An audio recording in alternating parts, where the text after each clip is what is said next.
Approach anxiety is the fear of approaching and interacting with a stranger you find attractive. We all have or had this feeling on different levels at a certain point in our life.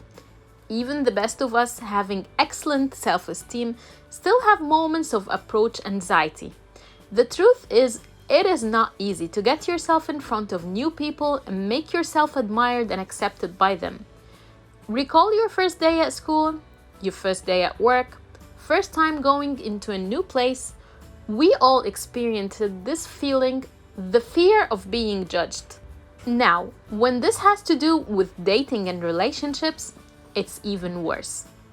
We think about many things: what to say, what not to say, what to wear and what not to wear.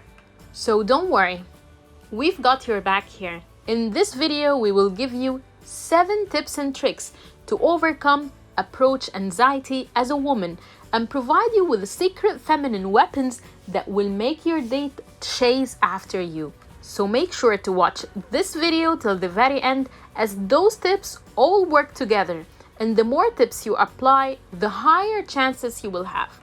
Hello everyone, and welcome to Resistance Romance channel, where we will help you achieve the happiest relationship with your partner. Make sure to hit the subscribe and bell buttons not to miss our secret tips and tricks. So without further ado, let's check those tips and tricks. Number 1. Practice makes perfect.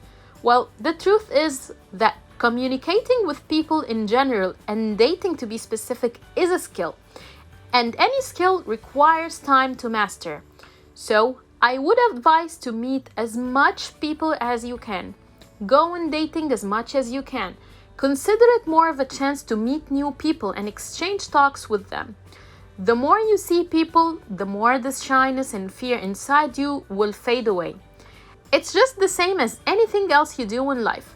First time applying for a job, first time learning a new skill, first time going on swimming class. The more you meet men, the more you will see what they ask you, what keeps them interested, what sparks a smile on their face, and what turns them off. In other words, it will make you have a good amount of data on what men want in general. This is good, so when the right one comes, you would be ready. The next tip is exclusive and no one ever talked about it, so make sure not to skip it. Number 2, try to avoid a first date while you are on your PMS. We all know that scientifically that during our PMS, our hormones get crazy. We pick up fights with the ones we love the most. We feel tired and we have low self-esteem. Some of us have mood swings and have sugar cravings. This time you need to relax as much as you can, and you need to do fun stuff that relieves you. If dating is something that makes you anxious and nervous, don't do it while your period is approaching, as it will increase this level of stress you have. We don't need this when you're dating. The next tip is extremely important, so make sure not to skip it. Number 3, set your mindset. We all have this fear of rejection, that we start acting weird, laugh for no reason, shivering while shaking hands. This is how our body reacts. However, instead of putting ourselves under this kind of stress, that I need to get them accepting me or liking me, just to switch this idea to something like, there's a 50-50 chance today. He can like me or not. I can like him or not as well. And it's okay. I'm not settling for less than what I deserve, and he has the right for that as well. We are human beings with different interests and needs, and it's fine. He is not the last man in the world, and I'm not the last woman in the world either. Now this is powerful. This puts you in the right position exactly as we want. We want to accept the fact that people are different and we all have needs. And it's okay that someone don't like you. It doesn't mean that you are a bad person. And it's okay as well if you don't like them. It also doesn't mean that he is a bad person. This puts you in the right position exactly as you should be.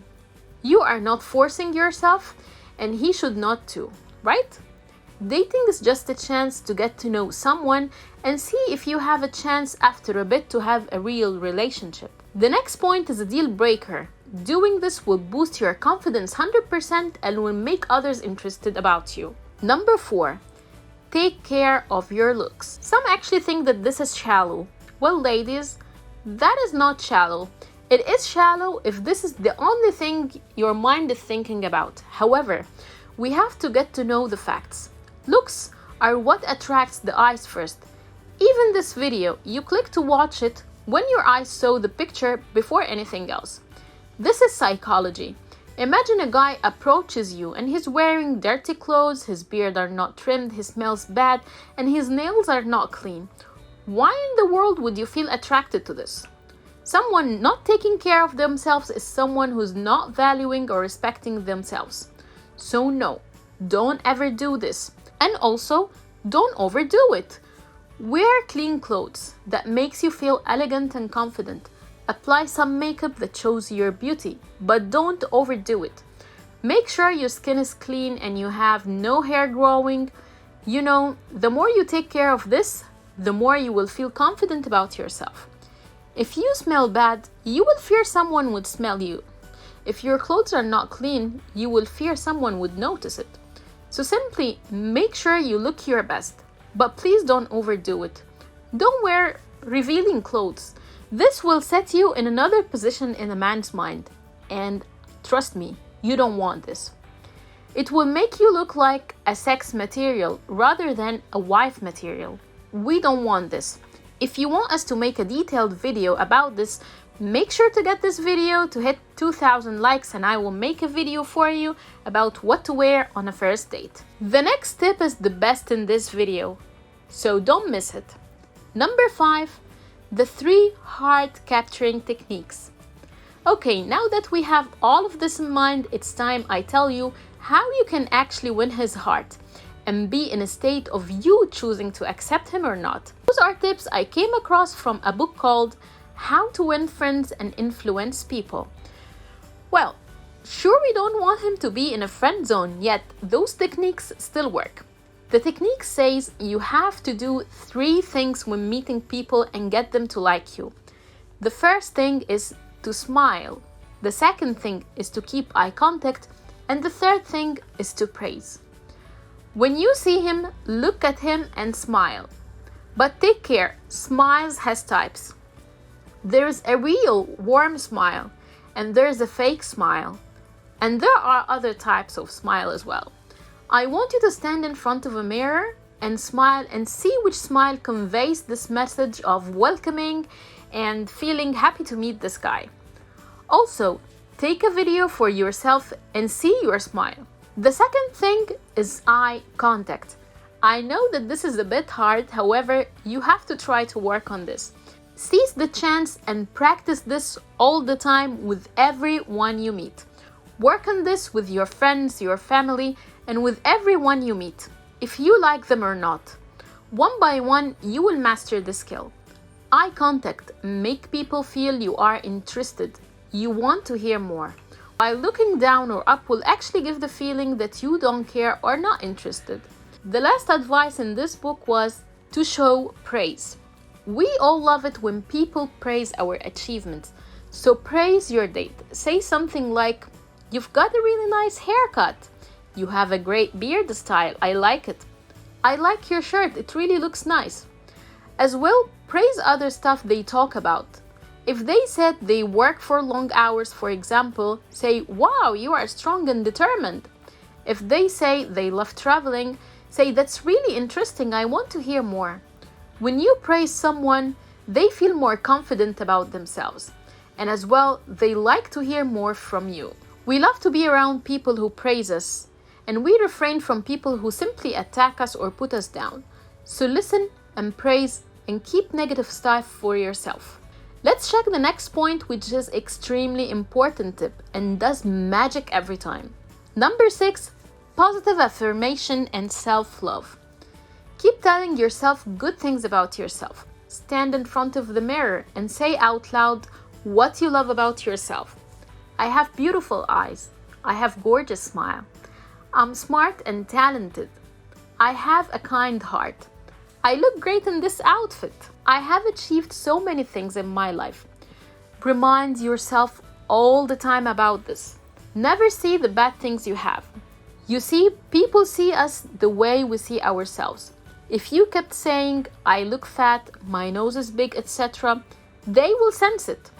I saw this guy video where he had no legs and no hands. However, he worked on himself so much that he is now a source of inspiration for everyone. He has the greatest self-confidence ever. He proved to the whole world that his issue turned out to be a point of strength. Yes, I have no arms and legs, however, I achieved so much in my life that probably you as a normal person didn't. Now, if this man was able to do so, why can't you? Also, self-love will skyrocket when you actually work to have a good life. Start working now on this. Pursue a career, enroll in courses, go out, train and work out, join charity work. Fill your time and life with things. Travel. This way, when you have a chance to date, you will actually have a lot to talk about. The secret of keeping someone interested is to have things to say and tell about yourself all the time. In modern science now, storytelling have turned out to be one of the biggest arts to keep people interested. So work on have an interesting story to tell about yourself to people you meet. Now I'm curious to know, what positive affirmation will you tell yourself? Let me see the positive vibe and write what you will say to yourself in the comments below. Now the coming point, number 7, many people are doing it wrong. So let's check what is it. Number 7, ask open-ended questions. You see, there are two types of questions. There's a yes and no question and there's an open-ended question. Yes/no questions end right after with an answer of either a yes or no. Like for example, do you like this place? An open-ended question on the other side is a question where the person keeps talking and explaining. A yes/no question will make the time get so boring and you have nothing to say. While on the other side, an open-ended question will allow you to listen more about the person and even will get you to ask more questions. This will keep the flow of the conversation and you will know so much about this person. And he too will know so much about you. And the time will pass and you both will have good value time, even if things didn't work out between both of you later on. You still will be grateful that you had a nice time out. I know by now you might be questioning yourself, what should I ask on a first date? Well, don't worry, we got your back here. So grab a pen and paper and hit next to watch the next video where we will tell you what kind of questions you should ask on a first date. So click and watch this video right now.